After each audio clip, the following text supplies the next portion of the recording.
አንድ ሀገር ከትናንት ችግሮቿ ተላቃ መጻኢ ዕድሏን በጋራ ለመወሰን ስትነሳ ትልቁ ቁልፍ መሳሪያ ምክክር ነው።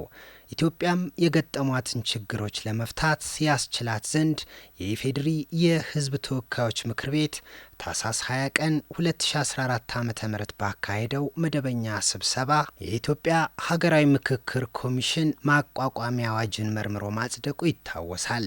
ለዚህም ኮሚሽኑን የሚመሩ ኮሚሽነሮች በሕዝብ ቀጥታ ተሳትፎ እንዲጠቆሙ መደረጉ ይታወሳል።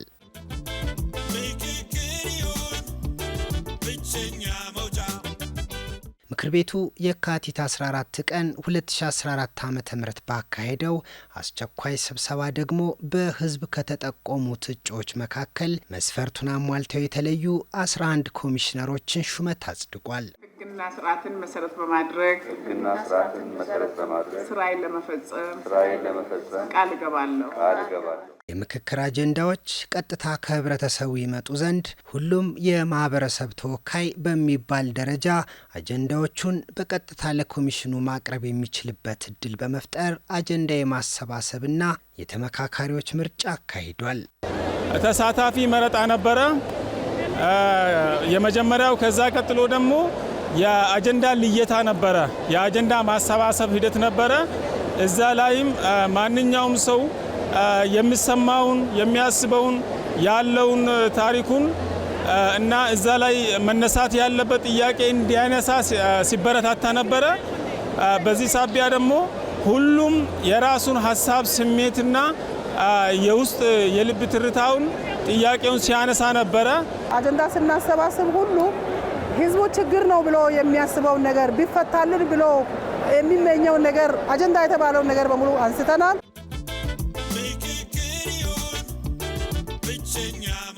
በተለያዩ ክልሎች ያሰባሰባቸውን አጀንዳዎች በማጠናቀርና በ8 ዋና ዋና አጀንዳዎች በመመደብ ዝግጁ እንዲሆኑ በማድረግ ዋናው የሀገራዊ ምክክር ጉባኤ ለሐምሌ 8 2018 ዓ.ም ተጠራ። ተመካካሪዎች ከተለያዩ የሀገሪቱ ክፍሎችና ከውጭ ሀገራት ወደ አዲስ አበባ በመግባት በሀገራቸው ጉዳይ ይመክሩ ዘንድ በአንድነት ከተሙ።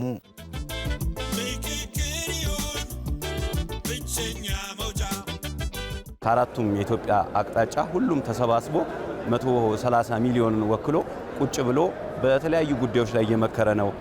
በሀሳብ የበላይነት የሚያምን ትውልድ በራሱ ማምጣት መቻሉ በራሱ በሀሳብ ላይ ማመን፣ በጠረጴዛ ዙሪያ ማመን ከመሳሪያ በዘለለ አይነት መልኩ በሀሳብ ላይ መመርኮዝን እየለመድ ነው ስንመጣ እንደ አንድ ልናድግ እንደምንችል ሀገር እንደ አንድ እንደሰለጠነ ባህል እንደ አንድ ዲሞክራሲን እንደሚገነባ ደግሞ ትልቅ ሚና አለውና በጣም አስተዋጽኦ ከፍተኛ ነው የሚል እምነት አለኝ። የተለያየ የማህበረሰብ ክፍል ሆኖ አንድ ግሩፕ ላይ በመሆኑ የተለያየ ፍላጎት፣ የተለያየ ጥያቄ ሁሉም ደግሞ ኤች ኢንዲቪጁዋል ሁሉም ግለሰብ ሀሳቡን በነጻነት የመግለጽ እድል አግኝቷል ብዬ አስባለሁ። ሁሉም የሚሰማውን ጥያቄውን የልብ ትርታውን ቁስሉን እንዲያወጣና እንዲናገር ያውም በእምነት በብሔር በአመለካከት በመጣበት አካባቢ ሳይለይ አንደርማይን ሳይደረግ ይሄ አካሄድ ፓራዳይም ሽፍት ብዬ ይወስዳለሁኝ። ይሄ ደግሞ በተከታታይ መቀጠል አለበት ብዬ አስባለሁኝ። ፍጹም ዲሞክራሲያዊ በሆነ መንገድ ነው ዲሞክራሲ በተግባር የታየበት፣ ነፍስ ዘርቶ ህይወት ሰጥቶ ዲሞክራሲ የታየበት ነው። ችግሮችን አንስተናል።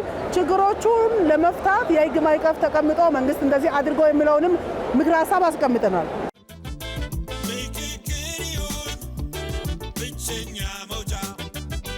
ከ10 ጀምሮ እስከ 50 ከ50 ወደ 250 ከ250 እስከ 500 ያው ጥሩ ተሳትፎ ነው ያለ።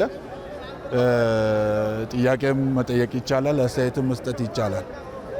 በነጻነት ነው ስንነጋገር ስንመካከር የቆየ ነው። የማንም ሀሳብ ሲወድቅ አላየው። ይያዝልኝ ብሎ ሀሳቡን ምክረ ሀሳብ ለመስጠት የሚፈልግ ሌላው እዚህ የሚሳተፍ ተመካካሪ አካል ሀሳቡ ሲይዝለት ነው እንጂ ሀሳቡ ሲጣልበት አላየው። 8 አጀንዳዎች ነው የነበሩት። በ8 አጀንዳዎች ውስጥ የነበረን ሂደት በተለይ የኛ የሰላም ግንባታ ስለነበረ በሰላም ግንባታ ሂደት ውስጥ የተለያዩ ሀሳቦችና የተለያዩ ፍላጎቶች ቢኖሩም እንኳን አገርን ከማስቀደም አንፃር ከአጀንዳ እንዳንወጣ በአጀንዳው መሰረት እየተነጋገርን የቆየነው።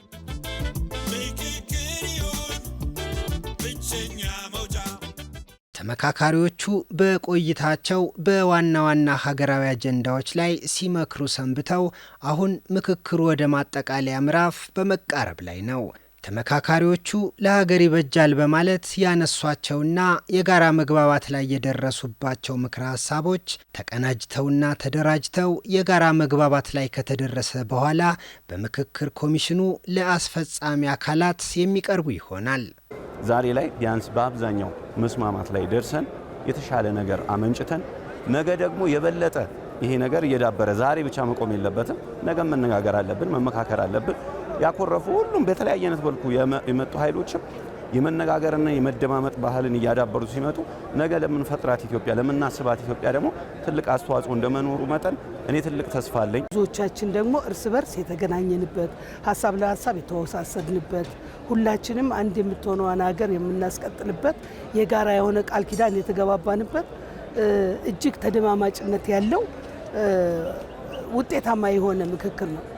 ምክንያቱም ይሄ የህዝብ አደራ ነው። የህዝብ አደራ ብቻ ሳይሆን ቀጣይነት ያለው ታሪካዊ አሻራ የምናስቀምጥበት ነው። የኛ ታሪካዊ አሻራ ነገ ለመጪው ትውልድ የምን አደራ ነው የምናስቀምጥለት? መጪው ትውልድ አንድ ሆኖ እንዴት ነው መሄድ ያለበት ብለን የመከርንበት የተነጋገርንበት አንዳችን ክልል ወደ አንዳችን ክልል የተያየንበት እውነት አንድነታችንን በጣም ያጠናከረ ምክክር ነው ምክክሩና ለዛም ነው ስኬታማ እየሆነ የመጣ ነው።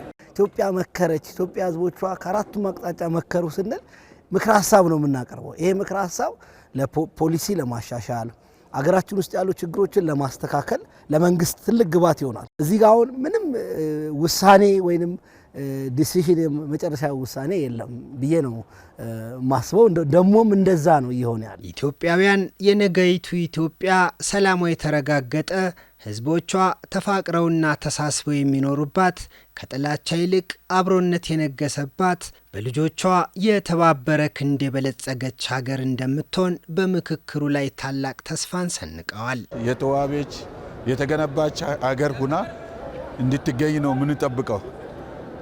ከዚህ የተሻለ ነገር የለም። ጥሩ ስራ ዋጋ ተከፍሎበት ተለፍቶበት የተገነባ ኢትዮጵያ ነው ብለን የምናስበው ለትውልድም ለወደፊትም ጥሩ ተስፋ አለን ብዬ እናስባለን። ኢትዮጵያ ድሮም አብሮ የመኖር የመቻቻል ባህል ያለን ያን አስቀጥለን ከዛ በተሻለ ዲሞክራቲክ የሆነች የሌሎች መብት የሚከበርባት የሁሉም ጥያቄ የሚመለስባት ሀገር ትሆናለች ብዬ አምናለሁ። የኛ ምክረ ሀሳብ በእርግጠኝነት መጪውን ትውልድ ያስቀጥላል፣ ትውልድን ያበቃል። አሁን እኔነት የሚባል ነገር ፍጹም ኢትዮጵያ ውስጥ ከዚህ በኋላ እንደማይሰራ ትምህርት ወስደንበታል። ይሄን የለም የኛ የኢትዮጵያዊነት የሚያስቀጥል ስራ ብቻ ነው። ከዚህ በኋላ ምክራችንም በዚህ ልክ ነው። በሀገራችን ላይ የሰዶ ማሳደድ ጥላቻ ፖለቲካ ይቀረፋል። በሀገራችን ላይ የፍቅር ፖለቲካ ይመሰረታል።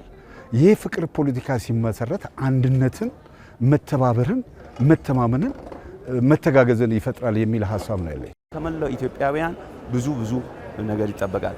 ብዙ 8 አጀንዳ አልኮናል። ሀገር እንገነባለን። በሃይማኖቶች ጉዳይ ተወያይተናል አይደል? በፌዴራል ከተሞች ጉዳይ ተወያይተናል። በሙስና በብዙ አጀንዳዎች ተወያይተናል። ስለዚህ እነዚህን ደግሞ አጀንዳዎች ፈተን እውን ለማድረግና የነበሩብንን የቅርቃሮች የነበሩብንን የተተበተቡ ነገሮች ለመፍታት የበኩላችንን መወጣት አለብን። ከኔ ብሎ ይጀምራልና ሁሉም ሰው ትልቅ ኃላፊነት አለበት ይህንን እውን በማድረግ ረገድ። ስለዚህ ያንን ለማድረግ ደግሞ ሁላችንም ቁርጠኛ መሆንና ለዛም ደግሞ ተግተን መስራት ይጠበቅብናል።